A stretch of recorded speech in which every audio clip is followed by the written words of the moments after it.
Hello, my name is Lucian Carter, 37 years old.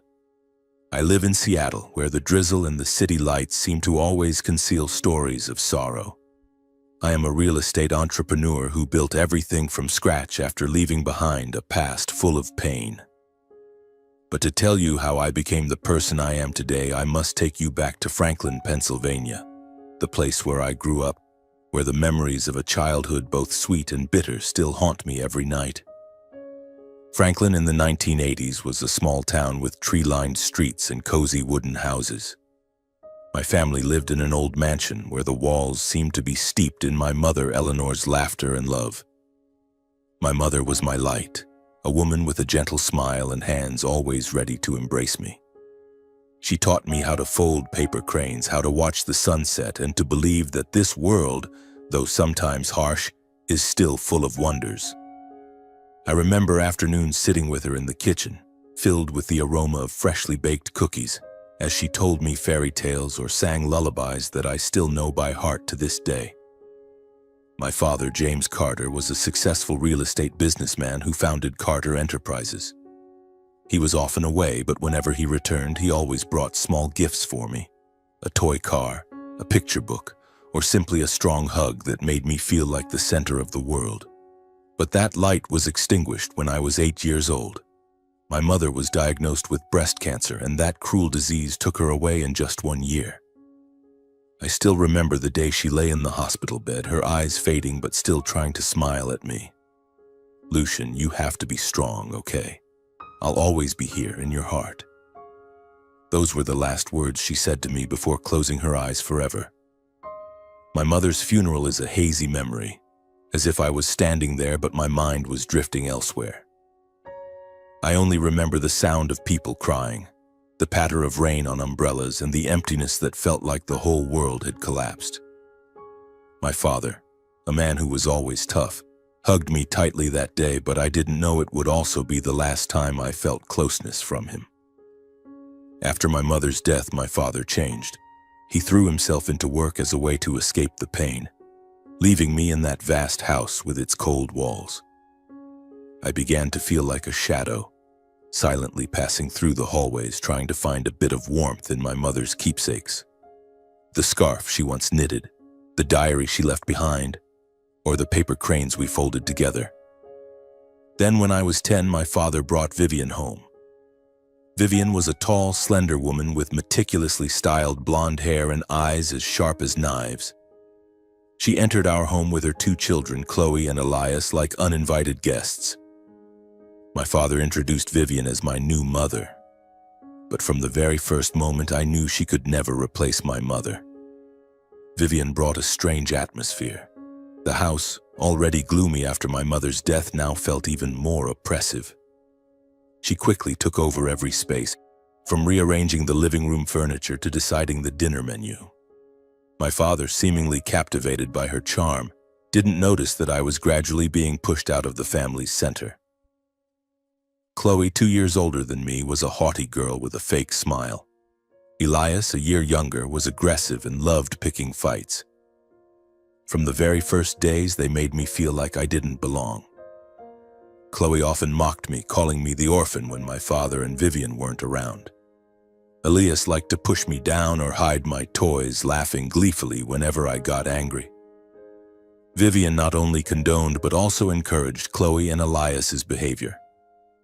She often spoke harsh words as if my existence was a burden. "Lucian, why can't you be like Chloe and Elias? They're so much better behaved than you," she said, her tone sweet but laced with malice. Once I overheard her telling my father that I was the extra child, that I made him remember my mother, a memory she wanted to erase. I tried to tell my father what was happening, but he just waved it off, saying I needed to adjust to the new family. "Vivian is a good person, Lucian. You need to give her time," he said, his eyes weary. I didn't entirely blame him. He was trying to rebuild his life, trying to fill the void my mother left. But every time he dismissed my words, I felt like I was losing a bit of his love. The years that followed were a long chain of pain. At school, I became withdrawn and quiet. My classmates started calling me the weird kid because I often sat alone, drawing paper cranes or scribbling in my mother's old notebook. At home, I tried to avoid Vivian and her children, but they always found ways to hurt me. Once when I was 12, Elias tore apart a paper crane that my mother and I had folded together. I lunged at him, tears streaming from anger and pain. Vivian appeared at that moment, not bothering to ask what happened, and slapped me hard across the face. "How dare you hit my son, you ill-mannered brat!" she screamed, pulling Elias into her arms as if he were the victim. My father, when he heard the story, only sighed and told me to apologize. I didn't apologize. Instead, I ran to my room, locked the door, and cried until I had no tears left. Those hurts piled up, like invisible scars I carried throughout my childhood. I began to dream of a day when I could leave Franklin, leave Vivian, Chloe, and Elias behind. I imagined going somewhere far away where no one knew who I was, where I could start over. But back then, I was just a 12-year-old boy with no money, no power, only paper cranes and memories of my mother to hold on to. One night when I was 13, I found my mother's diary in an old box under my bed. Her handwritten words were like a beam of light piercing through the darkness. She wrote about me, about her love for me and her hope that I would grow up to be a strong, kind man. "My Lucian, you are my most precious gift. Never let anyone make you doubt your worth," she wrote. I read those words over and over as if they were a protective charm. The diary became my refuge, where I poured out my anger, my loneliness, and my dreams of freedom. I promised my mother and myself that one day I would leave this place. I wouldn't let Vivian or anyone else define me. My final years of middle school passed in silence and endurance. I excelled in school not to please my father or Vivian, but because I knew education was my only way out. I spent hours in the library reading everything I could, from my father's business books to my mother's adventure novels. I dreamed of a future where I could stand on my own 2 feet, where I wouldn't have to bow to anyone. When I was 16, my father began talking about me taking over Carter Enterprises one day. He called me into his office, where portraits of generations of Carters hung on the walls, and spoke about the family legacy. "Lucian, you're the heir. This company will be yours," he said, his voice full of pride. But I didn't feel proud. I felt pressure, and part of me wondered if he truly wanted me to take over or was just trying to make up for the years he'd neglected me. Vivian, of course, wasn't pleased with the idea. I overheard her telling my father that I was not mature enough to run the company, that Elias was the one with leadership qualities. Elias, a 15-year-old who only knew how to bully others, was a leader in her eyes. I wasn't surprised, but her words still cut like a knife. When I was 17, I received an acceptance letter from a university far from Franklin. It was the first spark of hope I'd felt in years. I knew this was my chance to leave the house full of pain, to start a new life. I packed my bags, taking my mother's diary and a few paper cranes, preparing for the journey ahead. The night before I left, I stood in front of the mirror, looking into my own eyes. I was no longer the 12-year-old boy crying over a torn paper crane. I was taller, stronger, but deep inside I still carried the pain of losing my mother, my father's indifference, and the scars left by Vivian, Chloe, and Elias. I promised myself I wouldn't let the past define my future. I would build a new life, one that my mother would be proud of. And so, I left Franklin, carrying with me painful memories, but also a fierce determination. I boarded the bus, leaving town early one morning when the mist still blanketed the oak-lined streets. In my backpack, I had only a few clothes, my mother's diary, and the worn-out paper cranes. I didn't look back, unwilling to see the house where I had once felt like a stranger. I was 18, penniless, with no family to rely on, but I had something Vivian, Chloe, or Elias could never take away: hope. The bus took me to Pittsburgh, where I would begin my college life at Carnegie Mellon University. I chose this school not only for the scholarship, but also because it was far enough from Franklin to let me feel like I could breathe. When the bus stopped at the station, I stood in the middle of an unfamiliar city, gazing at the towering skyscrapers and the bustling crowds. My heart was both excited and afraid. This was my chance to start over, but it was also the first time I had to face the world with no one behind me. My dorm was a small, cramped room with 2 bunk beds and a rickety desk. My roommate Raj was an Indian-American guy with a friendly smile and an energetic voice. "Yo, Lucian, where you from?" he asked as soon as I dragged my suitcase into the room. I hesitated, not wanting to talk about Franklin or my family. "A small town, nothing special," I replied, and Raj nodded, not pressing further. I was grateful for that. The first days of college were a whirlwind of new experiences. I was overwhelmed by the classes, the dense lectures, and the students around me.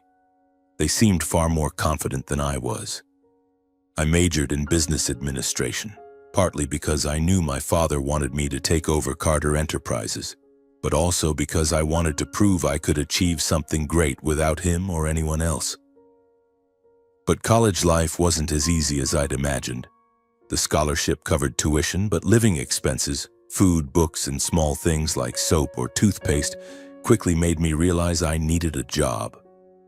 I got hired as a server at a coffee shop near campus, where the smell of roasted coffee filled my mornings and the noisy grind of the machine was like a never-ending song. The job ate up most of my free time, but it gave me a sense of freedom I'd never had in Franklin. Working at the coffee shop was also where I learned to interact with strangers.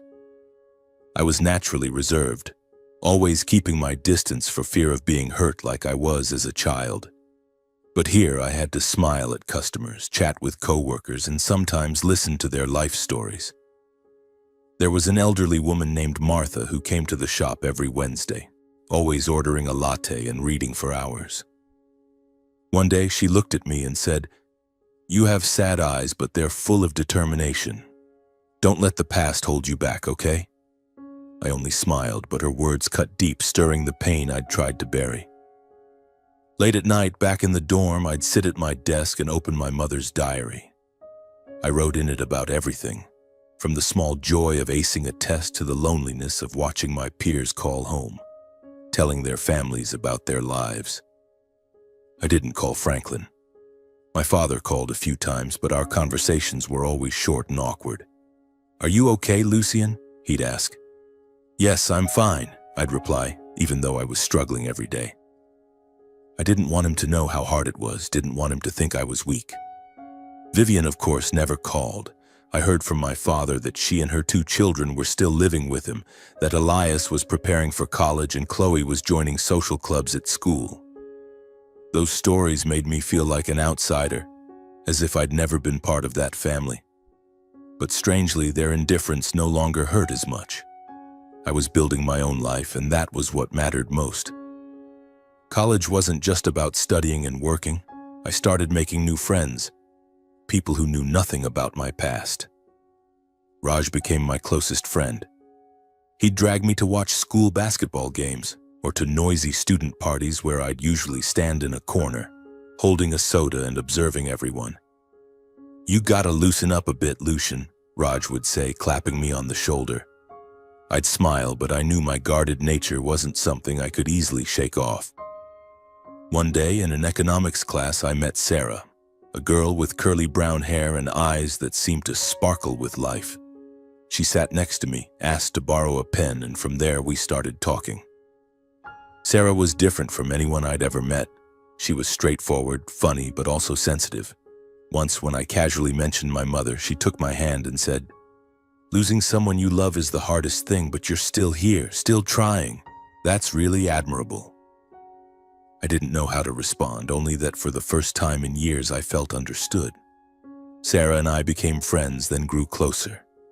We'd study together, staying in the library until late, sharing bags of cookies and stories about our dreams. She wanted to be a journalist, to tell stories that could change the world.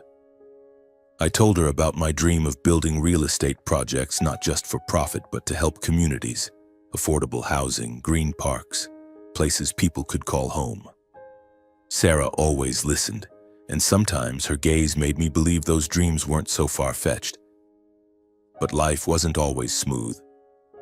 Some days I was exhausted from balancing school, work, and the emotions still simmering from my past. One night, while working a late shift at the coffee shop, I got a call from my father. His voice was shaky, unlike his usual self.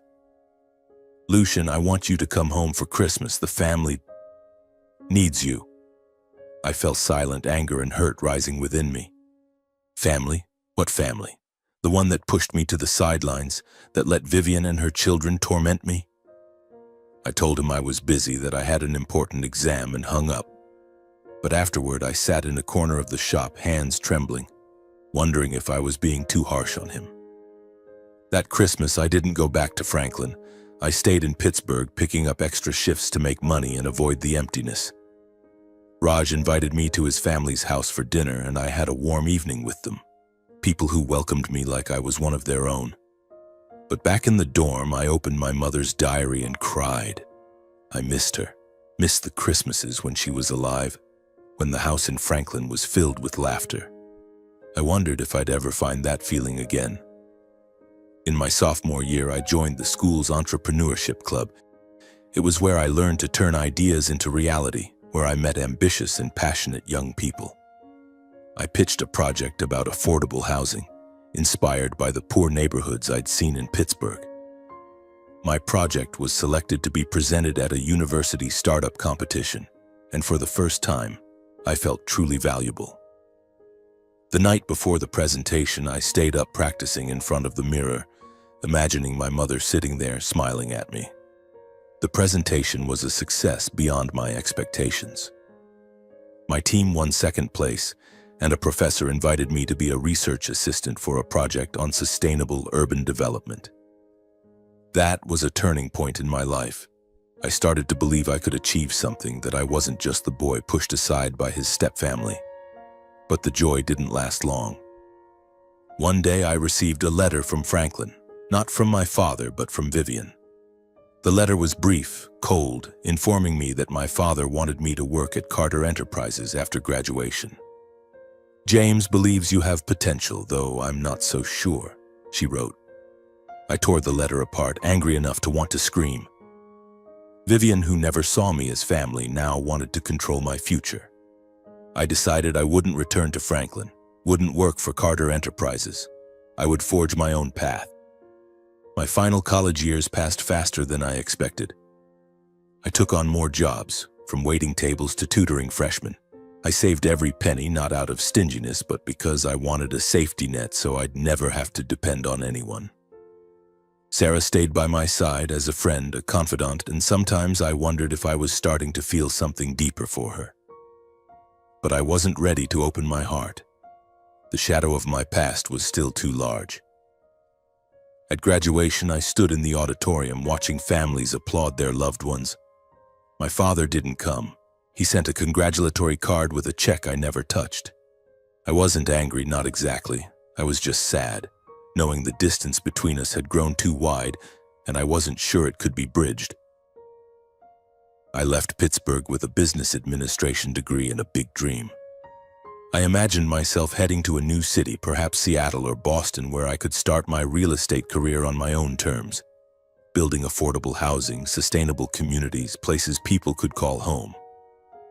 But life, as my mother once said, has a way of forcing us to face the things we try to escape. Just a few weeks after graduation, a call from my father pulled me back to Franklin, the place I swore I'd never return to. It was a rainy afternoon, and I was sitting in my small Pittsburgh apartment reviewing job offers from a few startups. The phone rang, and my father's voice came through, low but heavy with urgency. "Lucian, I need you to come home. Carter Enterprises needs you." I fell silent, my hand gripping the phone tightly. Home? Home was where Vivian called me a burden, where Chloe and Elias turned me into a joke, but my father's tone left no room for refusal. "This is the family legacy, Lucian. You're the heir. I'm not getting any younger," he said, and I could hear the exhaustion in his words. I wanted to say no, to scream that I didn't need Carter Enterprises, that I could make it on my own. But a part of me, the part that still craved his approval, wavered. I thought about the times he told me about the company, the portraits hanging in his office, the legacy he and the generations before him had built. I wondered if this was my chance to prove I wasn't the failure Vivian always claimed I was. So against every instinct, I agreed. I packed my things, said goodbye to Pittsburgh, promised Sarah I'd keep in touch, and returned to Franklin. As the bus passed the "Welcome to Franklin, Pennsylvania" sign, my stomach churned. The old house loomed before me, still grand but as cold as I remembered. Vivian stood at the door, her fake smile plastered on. "Lucian, it's been so long," she said, her voice syrupy. I nodded, said nothing, and stepped inside, feeling like a wayward traveler lost in a foreign land. Carter Enterprises was located in the heart of Franklin, a 3-story building with a gleaming glass facade. My father greeted me in his office, giving me a brief, awkward hug. "You've grown so much," he said, his eyes tinged with sadness. I wanted to ask why he didn't come to my graduation, why he let Vivian control our family, but I held my tongue. I knew I wasn't here to reopen old wounds, but to work. He introduced me to the staff, calling me the one who'll take over the company someday. I saw skeptical looks from a few, especially from Elias, now a 22-year-old with a smug grin. He worked in the project development department, a position I suspected Vivian had arranged. Chloe, now a stylish 25-year-old, handled public relations. Vivian, of course, had no official title but was present at every meeting, like a shadow pulling strings from behind the scenes. My job started as a low-level project manager, a way for my father to test me, as he put it. But I quickly realized it was Vivian's scheme. She and Elias wanted to keep me under their thumb, easy to control as they maneuvered for power in the company. They assigned me menial tasks, checking paperwork, writing reports, even running errands, as if I were an intern, not the chairman's son. I gritted my teeth and endured, determined to prove I wasn't useless. I spent hours studying the company's projects, reading every document I could find. Carter Enterprises had once been a visionary company, building affordable housing and community centers. But under Vivian's influence, it had shifted toward luxury projects, high-end condos, shopping malls, things that brought high profits. I saw this as a betrayal of what my father had taught me, a betrayal of Carter Enterprises' lifelong mission. It also went against my dreams. I started pitching ideas in meetings. I talked about building affordable housing, using eco-friendly materials, and investing in Franklin's forgotten communities. A few veteran employees supported my ideas, but Vivian and Elias always shot them down. "Lucian, you're young. You don't understand the market," Elias said condescendingly. Vivian would smile and say things like, "Nice idea, but it's not practical. We need to think about profits." My father, who should have backed me, just sat silently, his gaze distant. His silence hurt more than Vivian's barbs. I wanted him to speak up, to defend me like he did when I was a child. But he didn't. I began to doubt whether he truly wanted me to take over the company or if he'd only called me back out of guilt. Tensions peaked during a meeting about a new project, a luxury resort Elias and Vivian were pushing. It required demolishing an old neighborhood where hundreds of families lived. I couldn't stay quiet. I stood up, my voice trembling but firm, and presented an alternative plan.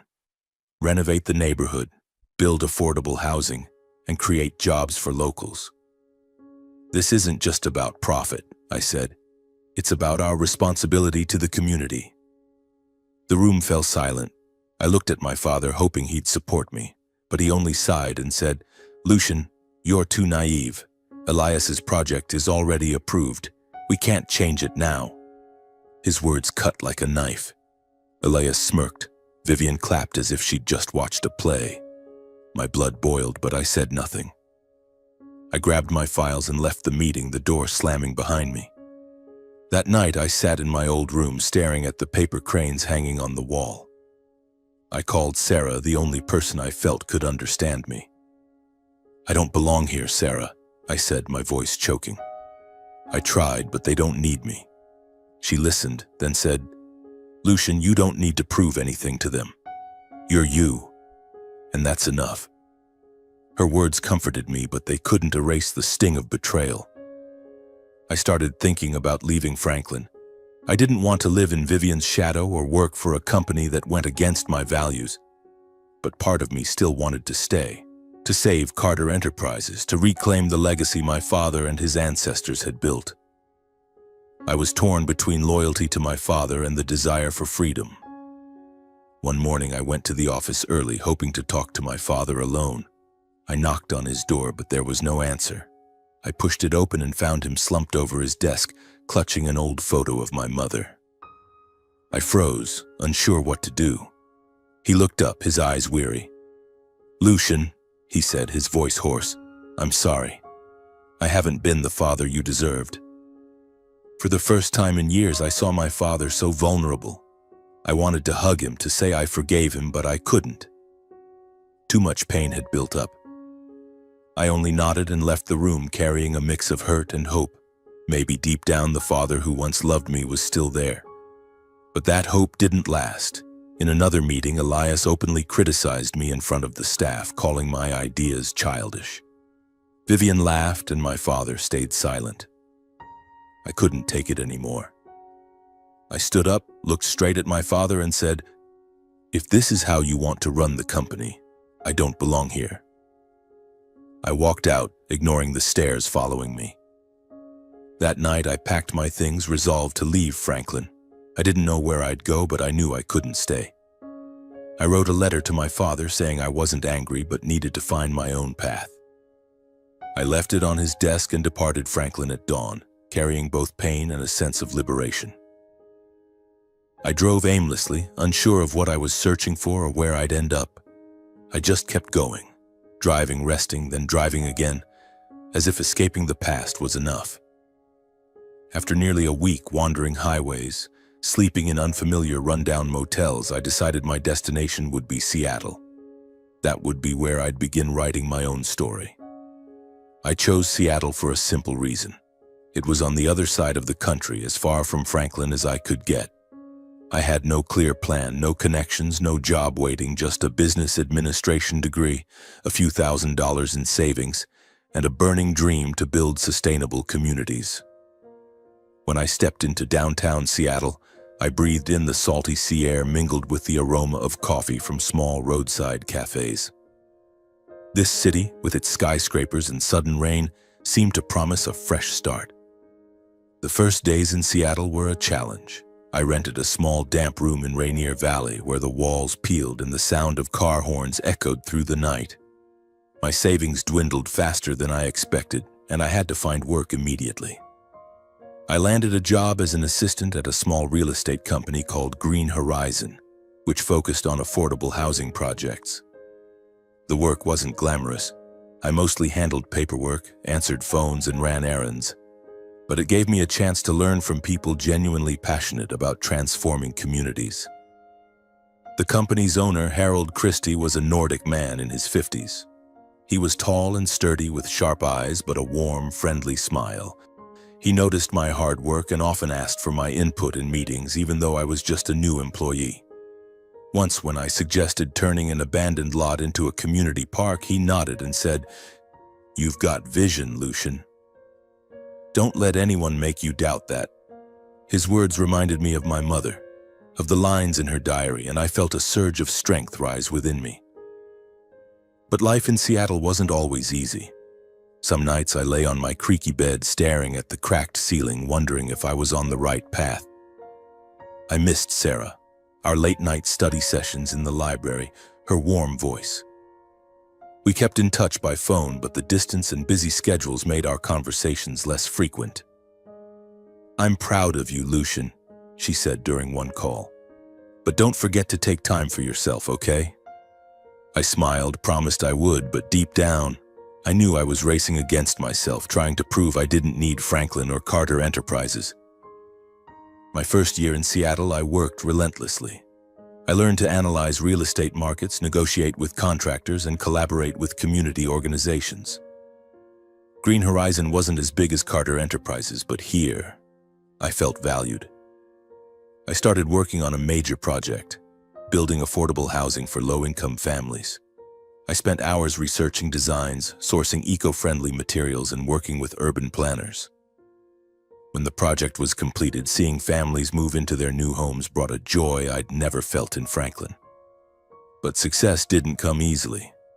Some days I worked to exhaustion, falling asleep at my desk amid piles of papers. There were times investors rejected me, calling me too idealistic for talking about sustainable development. Once, a major investor looked at me and said, "You're young, Lucian. The market doesn't care about dreams. It cares about money." I smiled, but inside I was furious. I didn't want to become someone who chased profits at all costs, like Vivian and Elias had done with Carter Enterprises. To make ends meet, I took a part-time job at a bar on weekends. The work was grueling with late shifts and drunken patrons, but it taught me patience and how to handle pressure.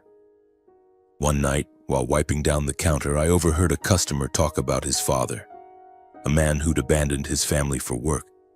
The story made me think of my father, of the letter I'd left on his desk. I wondered if he'd read it, if he thought of me, but I quickly pushed the thought away.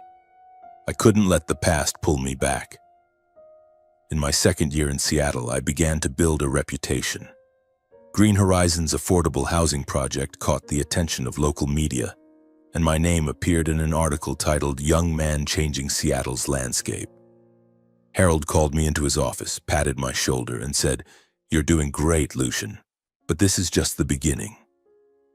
He offered me the chance to lead a new, larger project, a complex combining housing, a park, and a community center. I agreed, knowing it would be my biggest challenge yet. After nearly 3 years of tireless work, the complex was finally completed. On the opening day, I stood in the new park watching children play and families laugh together, and I felt tears welling up. I thought of my mother, the paper cranes, her words urging me never to doubt my worth. I had done it, not with Carter Enterprises, not with my father's help, but on my own. But life has a way of pulling you back to where you started. One morning, as I prepared for a meeting, my phone rang. An unfamiliar woman's voice introduced herself as a nurse who'd cared for my father in his final days. "Mr. James passed away, Mr. Carter," she said, her voice trembling. "I need to meet you. There are things you need to know." My heart seemed to stop. My father was gone. Why hadn't anyone told me, and what secrets was she talking about? I put everything on hold and booked a flight to Franklin. I didn't know what I'd face, but I knew the past, despite my efforts to escape it, was calling me back. I looked out the window, watching rain fall on Seattle's streets, and told myself that no matter what happened, I wouldn't let anyone destroy what I'd built. The rain fell lightly on Franklin's streets as I set foot in the town after nearly 5 years away. I didn't go to the house, but headed straight to Franklin Funeral Home, located at the end of Maple Street. It was a small building with white walls and frosted glass doors. As I stepped inside, the scent of lilies hit me, mingling with the chill of the air conditioning. I saw a few familiar faces, veteran Carter Enterprises employees, some old neighbors, but no one dared meet my eyes. They whispered, their glances averted, as if I were a ghost from the past. Then I saw them, Vivian, Chloe, and Elias, standing in a corner near my father's casket. Vivian, now in her 50s, still maintained her polished appearance with meticulously curled blonde hair and an elegant black dress. Chloe, her face heavily made up, was talking to a man I didn't recognize. Elias, taller than I remembered, stood with his arms crossed, his eyes cold and challenging. They didn't notice me at first, but when I approached, all three turned and the room's atmosphere seemed to freeze. "Lucian?" Vivian spoke first, her voice syrupy but sharp with thorns. "What are you doing here?" The way she addressed me, as if I were a stranger, made my blood boil. I took a deep breath, trying to stay calm. "I'm here to say goodbye to my father," I said, my voice steady but firm. "I have every right to be here, Vivian." She smirked, stepping closer, her high heels clicking on the wooden floor. "Right? You abandoned James, abandoned this family. You think you can show up here like some hero?" She glanced at Chloe and Elias as if seeking their support. Chloe nodded and Elias took a step forward, eyeing me up and down. "You're here to claim the inheritance, aren't you?" Elias said, his tone condescending. Don't pretend to grieve. Dad didn't need you and neither do we. I clenched my fists, fighting to suppress my anger. I wanted to shout that I never cared about my father's wealth, that I just wanted to see him one last time. But I knew arguing with them was pointless. They'd built a narrative in their heads where I was the traitor, the greedy one. I looked past Elias to the oak casket in the center of the room draped in white flowers. My father lay there and I wasn't ready to face the reality that he was gone forever. I'm not here to argue, I said, stepping past Elias toward the casket. But Vivian blocked my path, her hand pressing against my chest, her eyes sharp as knives. You're not allowed near him, she said, her voice low but threatening. James was my husband, the father of Chloe and Elias. You're no longer family. Her words pierced my heart like a blade. I looked at her, then at Chloe and Elias, who stood behind her with smirks. I wanted to push her aside, to scream that I was my father's son, that no one could stop me from saying goodbye to him. But I saw the onlookers' eyes, curiosity, pity, and knew that causing a scene would only prove them right about me. Vivian, I said, my voice calm but icy. You don't get to decide who my father's family is. I'm staying and I'll see to this funeral. If you want to stop me, call the police, but I warn you, I know my legal rights. She froze, clearly not expecting such a firm response. Elias stepped forward, about to say something, but Vivian raised a hand to stop him. Fine, Lucian, she said, her smile returning but laced with venom. You can stay. But don't think you'll get anything from James. He left everything to us.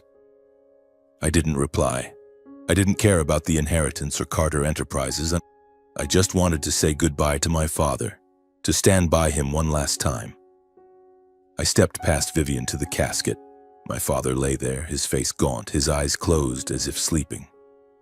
My throat tightened, tears threatening to spill. I'm sorry, Dad, I whispered, my hand lightly touching the casket's edge. I wasn't here when you needed me. The next few hours passed like a dream. I took charge of the funeral despite the cold stares from Vivian and her children. I chose a song my father loved, Amazing Grace, the one my mother used to sing to me. I wrote a short eulogy speaking of memories from my childhood when my father was the man who held me close and shared his dreams with me. I didn't mention Vivian or the years of estrangement. I just wanted people to remember my father as I did. But Vivian wouldn't let me have peace. Throughout the funeral, she whispered to Chloe and Elias, pointing at me as if I were an intruder. When I stood to deliver the eulogy, Elias coughed loudly, deliberately disrupting me. A few people turned to look, but I didn't stop. I spoke on, my voice trembling but resolute, and when I finished, I saw a few of Carter Enterprises' old employees nod, their eyes red. They understood. They knew who my father truly was. After the funeral, as people began to leave, Vivian pulled me aside. You think you're clever, don't you? She said, her voice low but venomous. You can stand here, pretending to grieve, but don't dream of taking anything from James. His will is written, and your name isn't in it. I looked at her, more exhausted than angry. I don't care about the will, Vivian, I said. I came here for my father, not for money. She scoffed as if she didn't believe me, then turned away, pulling Chloe and Elias with her. That night, I stayed at a small hotel on the outskirts of Franklin. I couldn't bear to sleep in the old house, where every corner stirred memories of painful days. I lay in bed, staring at the ceiling, trying to recall my father's face in the casket. I wondered if he knew how hard I'd tried, if he knew I still loved him despite everything. The next morning, as I prepared to leave Franklin, a woman appeared in the hotel lobby. She wore a light green coat, her hair tied high, and her eyes filled with worry. Mr. Carter? She asked, her voice soft but certain. I'm the one who called you. I was your father's nurse. My heart pounded. Who are you? I asked, trying to stay calm. And what do you need to tell me about my father?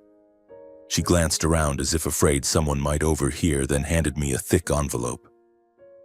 This is what Mr. James wanted me to give you, she said. But you need to be careful. There are people who don't want you to know the truth. I took the envelope, feeling its weight like it carried the world. I wanted to open it right away, but the nurse's anxious look stopped me. "Read it somewhere safe," she said, then turned and vanished into the crowd on Franklin's streets. I returned to my room, locked the door, and opened the envelope. Inside was a handwritten letter from my father along with a notarized will. I read the first lines and my heart seemed to stop. "Lucian, my son, I'm sorry for everything. I let you endure so much pain. This is the truth I want you to know." My father's trembling handwriting was like a knife, both painful and awakening. His letter was long, filled with remorse and secrets he'd kept hidden in his final years. He wrote that after my mother's death, he fell into a deep abyss of grief and Vivian appeared as an escape. He thought she'd bring stability to the family, but he was wrong. "Vivian wasn't the woman I thought she was," he wrote. "She manipulated me, Lucian, and I was too weak to see it." He revealed that Vivian controlled all his communications, emails, phone calls, preventing him from reaching out to me or even knowing where I was. She told him I hated him, that I'd cut off contact because I no longer wanted to be his son. I stopped reading, tears blurring the page. I remembered those brief, awkward calls from my father when I was in college, the way he'd ask, "Are you okay?" with a weary voice. I'd thought he didn't care, but now I knew the truth. Vivian had built a wall between us. She'd fed him lies, making him believe I was the betrayer. The letter went on to reveal chilling details. My father wrote that Vivian and Elias had pressured him to write a will that excluded me from all assets, including his shares in Carter Enterprises. "They made me feel like a failed father," he wrote. "I let them control me, Lucian, but in my final months I tried to make things right. By the time you read this, I may no longer be here, but I've drafted a new will. All my assets, the house, cars, yacht, horse racing track, and my shares in Carter Enterprises, I leave to you to decide their fate. You're the only one I trust to carry on the family legacy. I hope you can forgive me." Besides the letter, the envelope contained other documents, emails, notes, and audio recordings my father had secretly kept. One was a conversation between Vivian and a man named Raymond Holt, a competitor of Carter Enterprises. In it, Vivian promised to sell key company assets to Holt at a low price in exchange for a large sum transferred to her personal account. I listened to the recording, Vivian's voice cold and calculating, as if Carter Enterprises, my father's lifelong dream, was just a commodity for her to profit from. "James will never know," she told Holt. "He's dying and that brat Lucian is long gone."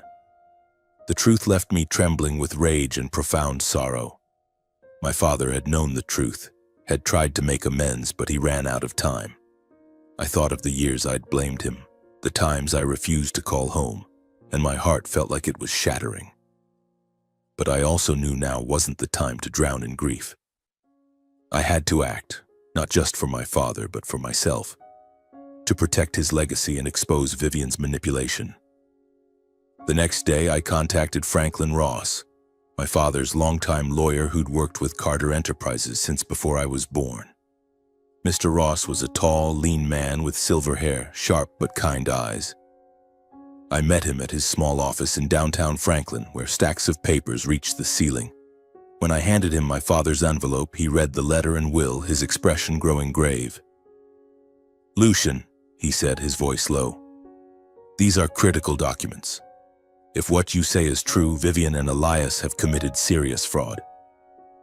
Mr. Ross explained that the fake will Vivian presented after the funeral could be overturned if we proved the legitimacy of the true will. He also said the recording of Vivian's conversation with Raymond Holt could serve as evidence in a civil or even criminal case if needed. I nodded, knowing this fight wouldn't be easy, but I was no longer the 12-year-old boy Vivian called a burden. I'd built my own career in Seattle, faced challenges I never thought I could overcome. I wouldn't let Vivian steal my father's legacy or let her win. Vivian, sensing the threat, began spreading rumors around Franklin. She told everyone I'd returned to snatch the inheritance, painting me as an opportunist exploiting my father's death. Some old neighbors who'd known me as a child looked at me with suspicion, but I didn't care. I knew the truth, and I had the evidence in my hands. I called Harold, my boss at Green Horizon, and requested 2 more weeks of leave. "I need to stay in Franklin to handle the funeral and some family matters, Harold," I said, trying to keep my voice steady. With his usual understanding, he agreed immediately. "Take care of your family, Lucian. I'll handle things here," he said, and I felt a slight sense of relief. I began discreetly tracking Vivian's movements. Each morning I left the hotel early, rented an old car to avoid being recognized, and quietly observed the family's old house. Vivian still lived there with Chloe and Elias, as if my father's death had no impact on them. I saw them coming and going, sometimes laughing as if nothing had happened, and it made my blood boil. My father had spent his life building Carter Enterprises, and now they were trying to steal his legacy. About a week after the funeral, I noticed something unusual. One afternoon, I saw Vivian, Chloe, and Elias leave the house together in a sleek black Mercedes. They were dressed formally, as if preparing for an important meeting. I followed, keeping enough distance to avoid detection. Their car stopped in front of an office building in downtown Franklin, where a sign read, "Thompson and Lee Law Offices." My heart raced. I was almost certain they were there to deal with the will. I parked on a side street, watching from a distance. Vivian strode into the office with confidence, Chloe and Elias trailing behind. I called Mr. Ross and told him to meet me at Thompson and Lee's office. Mr. Ross was silent for a moment before responding, "Lucian, I know that firm. They specialize in handling large inheritances. If Vivian's there, she might be trying to legitimize the fake will. Do you have the real will with you?" "Yes," I replied, my hand gripping the envelope in my jacket pocket. "I always carry it." "Good," Mr. Ross said. "I'll be there in 15 minutes. We'll go in and settle this." I waited for Mr. Ross in the car, my heart pounding.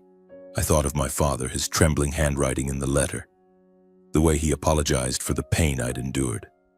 I couldn't let Vivian win, couldn't let her take what my father wanted for me. When Mr. Ross arrived, dressed in a silver gray suit and carrying a briefcase, I felt a spark of confidence return. "Let's go, Lucian," he said, his eyes sharp. "We'll put an end to this." We entered Thompson and Lee's office, where the air was cool and smelled of old paper. The receptionist looked up, slightly startled by our presence. "We need to see Mr. Thompson," Mr. Ross said, his voice authoritative. "It's regarding James Carter's will." The receptionist hesitated, but after a quick phone call led us to a small meeting room.